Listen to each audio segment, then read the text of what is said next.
بسم اللہ الرحمن الرحیم الا من اتی اللہ بقلب سلیم صدق اللہ العظیم۔ اس کا ترجمہ واضح ہے، آپ کو بھی آتا ہے کہ سوائے اس کے جو اللہ کی بارگاہ میں پاکیزہ دل لے کر آیا۔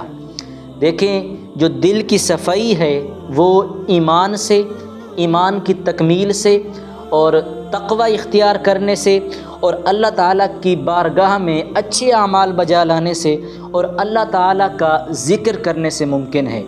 اللہ تعالیٰ کی یاد میں ہر وقت مشغول رہنے سے انسان کا دل صاف ہو جاتا ہے۔ میں نے پچھلے ایک ایپیسوڈ میں بتایا کہ جو بندہ اللہ تعالیٰ کا ذکر نہیں کرتا، جس کا دل اللہ کے ذکر سے خالی ہے، وہ مردہ کی طرح ہے۔ یہ حدیث پاک ہے۔ تو دیکھیں، اللہ تعالیٰ کی یاد یہ دل کو صاف کر دیتی ہے، اور یہ جو مہینہ ابھی چل رہا ہے یہ تو دلوں کی دنیا بدلنے کا مہینہ ہے۔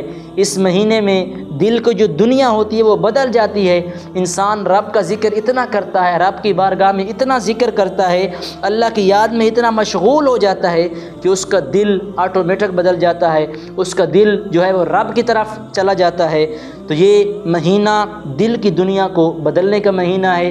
اس مہینے کے اندر جتنا ہو سکے ہم اپنے ایمان کی تکمیل کے لیے، ہم تقوی اختیار کرنے کے لیے ذکر الہی کریں، اللہ کی یاد میں ہر وقت مصروف رہیں، اللہ تعالیٰ کو ہر وقت یاد کرتے رہیں، کیونکہ حدیث پاک میں رسول اللہ صلی اللہ تعالیٰ علیہ وسلم نے فرمایا کہ جو دل ہوتا ہے نا، دل اس کو زنگ لگتا ہے، اور اس دل کا جو زنگ ہوتا ہے وہ دور ذکر سے ہوتا ہے، کہ جب دل کو زنگ لگ گیا تو جس نے اللہ کا ذکر کرنا شروع کر دیا وہ دل کا جو زنگ ہے وہ ختم ہو جاتا ہے۔